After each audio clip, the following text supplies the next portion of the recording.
Hey everybody, and welcome to another episode of Deckin Around the Plug. Today, we are really excited to have James Milaras back on the show to talk about the newly launched Kickstarter of the Wayfarers Playing Cards. But before we jump into it, make sure to like the video and subscribe to the channel. And ring the dawn bell. So James, how excited are you to right. launch the new kind of the new direction of Joker and the Thief, I guess we can call it? Feels good. It was very It was a very interesting campaign. Every Kickstarter campaign is different, but I'm glad that it's finally out there. Yeah. And people can finally see a new, really intricate Joker and a Thief deck. It was exciting. It was a lot of fun. Well, this has been in the works for a while too, though, because I mean, your last Joker and the Thief was what, later 2019? Yeah, that was Seafarers. So that was that wasn't too long in terms of design process to get off the ground.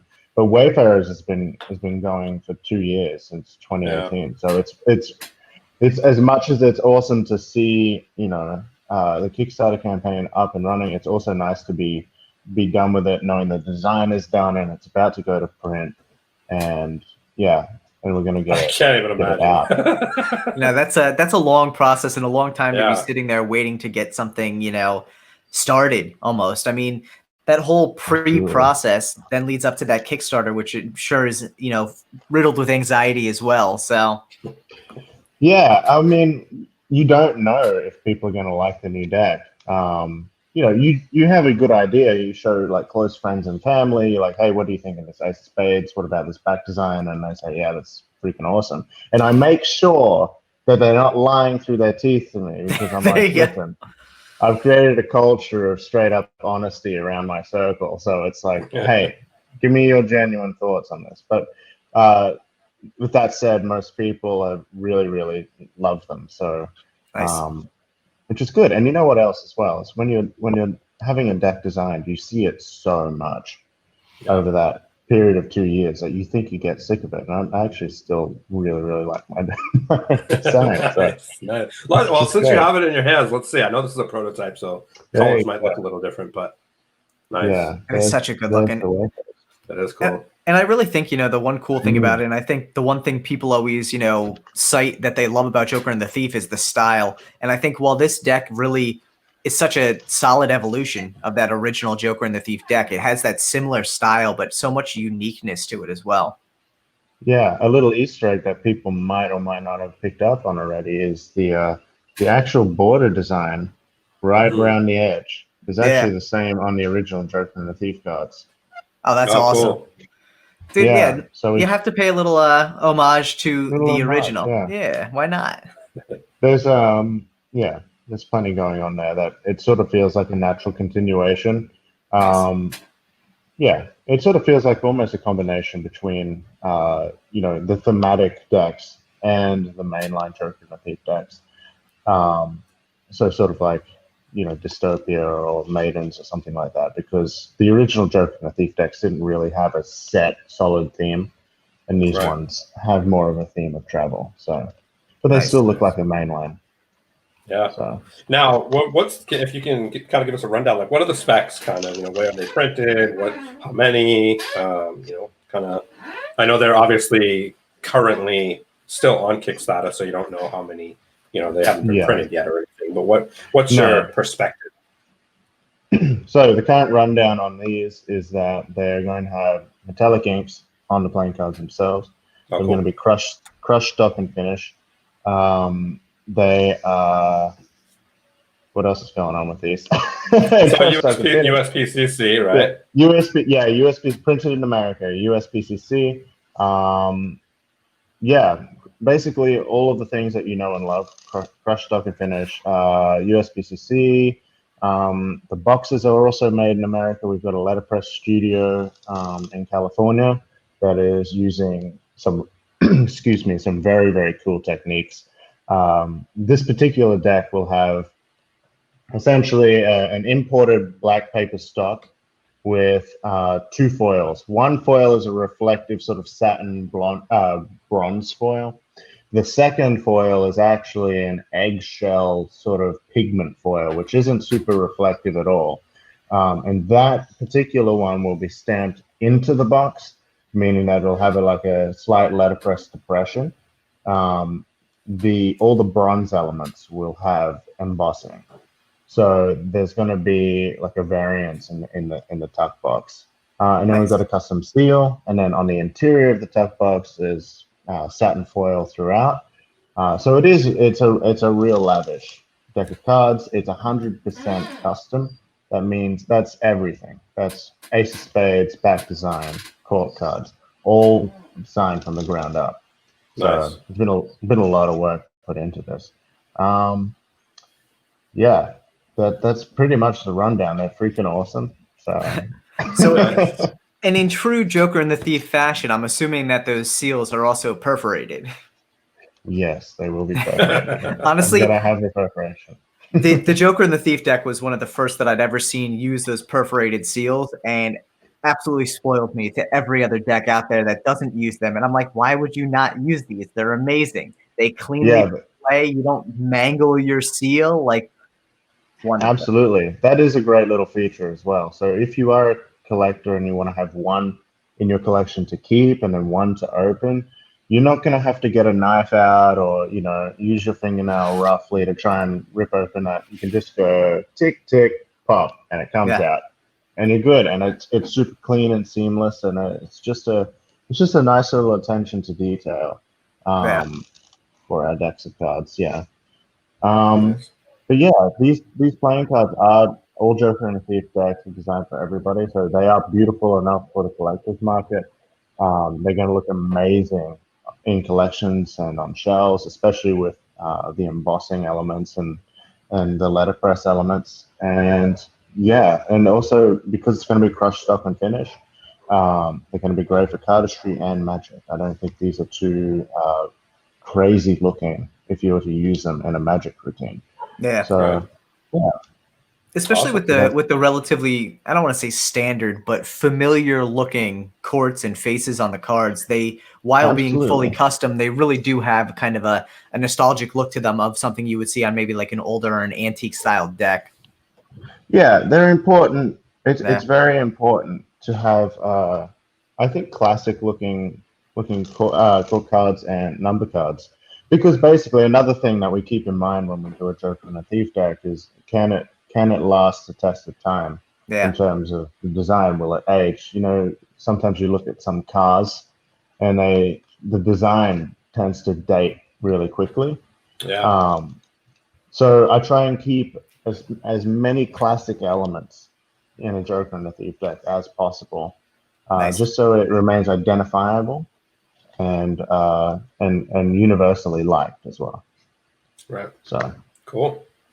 Right on. Now, when does the campaign end? Ooh, I think we have like 20 days. No, 19 days at the moment to go. So there's still plenty of time. So it was funded quite quickly. So if you still want to get your Wayfarers, you got plenty of time. But don't get them.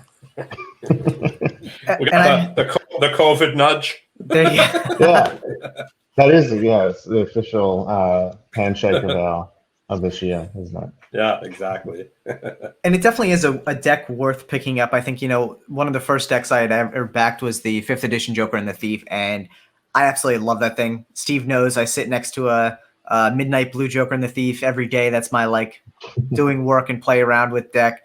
What he meant to say is he sleeps next to a Midnight Blue. Right. You got one under your pillow as well. Unlike some people we know, there are no playing cards in my bedroom. So, hey, don't judge me. Don't judge me. But some of my decks of cards need to be guarded with a gun. Oh man, when I'm sleeping, I'm sleeping. That's just how it goes.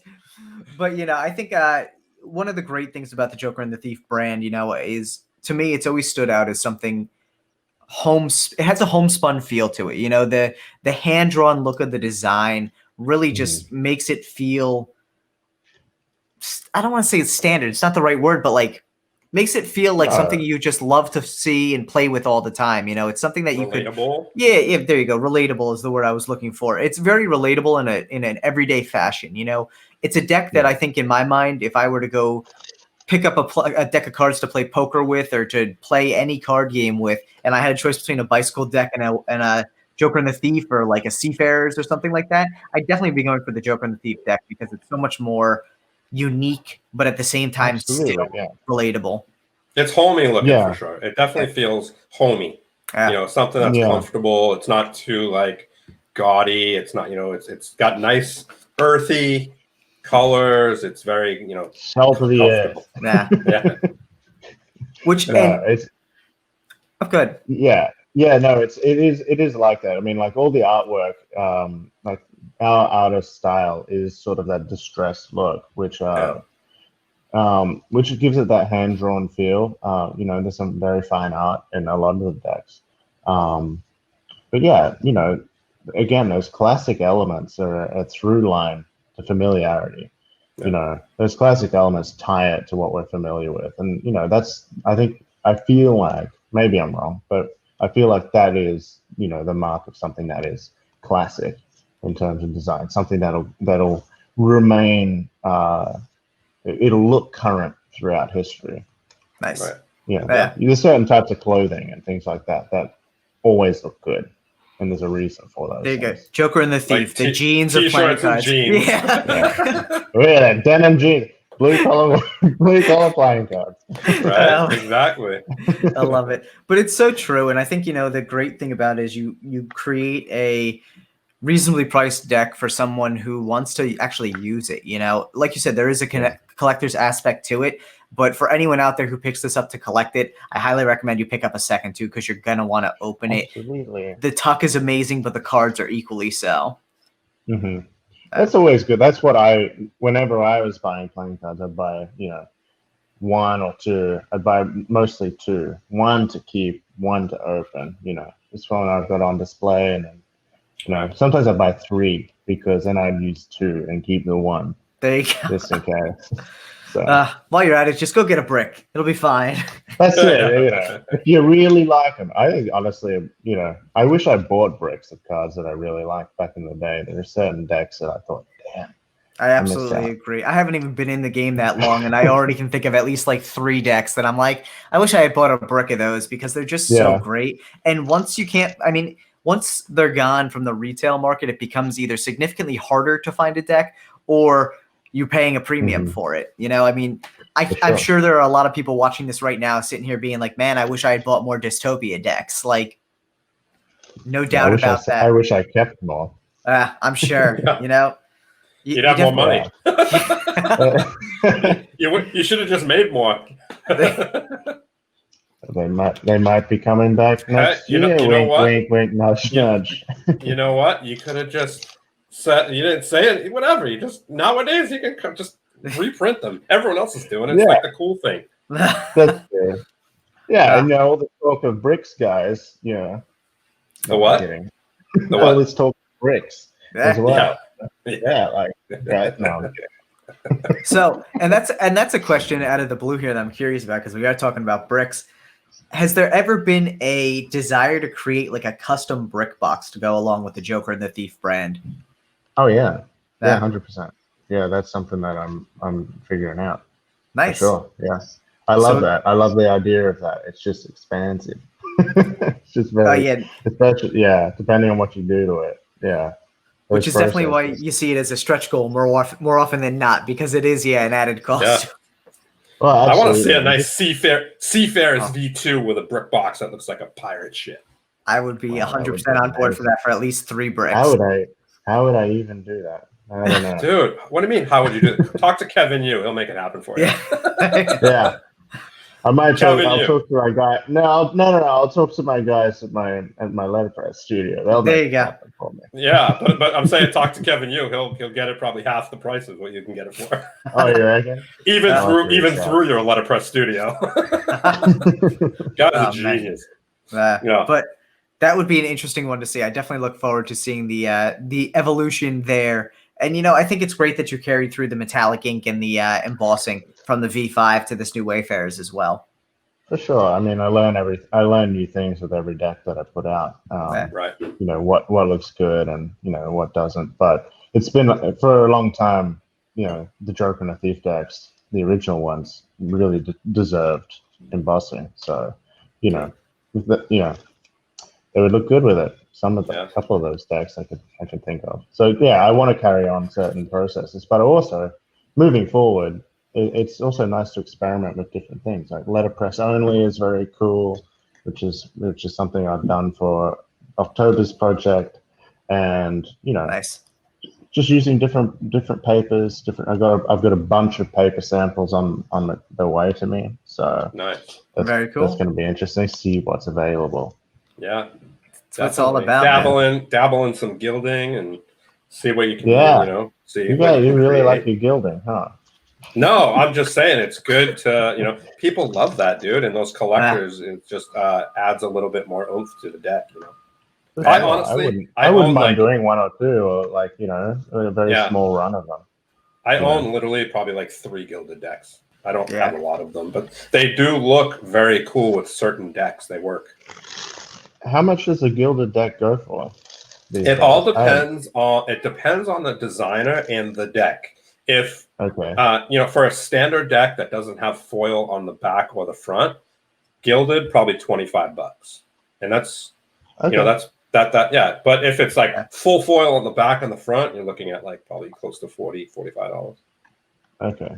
Yeah. All right. I mean, if enough people want gilded decks, I might have to do a gilded deck, especially with that special edition Wayfarers that might or might not come out. Dude, that blue and orange one is amazing.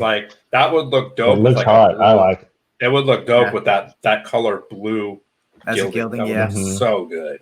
Or even an orange. There's less orange, so it might not look as good with the orange. Although orange is a different color, but the blue, it depends on, obviously you can render it and see which one looks better. Yeah, I was thinking that I might bring out those special edition Wayfarers in this Kickstarter campaign, but it's seeming like probably won't be doing that unless we get like a ton of funding suddenly. Then yes, but at the moment, no. I think we'll go one step at a time, and we'll focus on these new cards. I think this is going to be amongst my friends and family. This is their favorite. Of anyone I've done. It's definitely dope. Crazy. I'm excited to see it. I'm excited to get it in hand, and I think even if you don't come out with the special edition right now, it just leaves something for people to look forward to. Yeah, absolutely. For sure. That's for sure. Absolutely. Well, we look forward to seeing whatever you have coming down the pipeline. But anybody who wants to pick up their Wayfarers, we are going to leave the link in the description below to the Kickstarter, so you can grab it. You have like 19 days to do so. And James, you rock, man. Thank you very much. But before we go, I just wanted to say a big thank you to all the Kickstarter backers that have currently backed Wayfarers. You guys make my life possible. So thank you very, very much for supporting this new project. Those guys, deserve a live shout out. So absolutely. Yeah. For anyone who's backed the deck or likes the brand, comment below and let us know what you think about the idea of James gilding a deck. We'd love to know. Sounds good. Yeah, do a little bit of market research in the comments here. So feel free to let us know. So thanks everyone for checking out this episode of Deckin Around the Plug. James, thank you so much for coming on. We are so excited to see what Joker and the Thief has in store, not only with the Wayfarers, but with the decks coming in the future. Yeah, I'm sure you'll see me very soon. Absolutely. I think we will. Everyone, thanks so much. Make sure to like the video and subscribe to the channel if you haven't already. We may or may not have some new Joker and the Thief news coming up soon, so keep an eye out.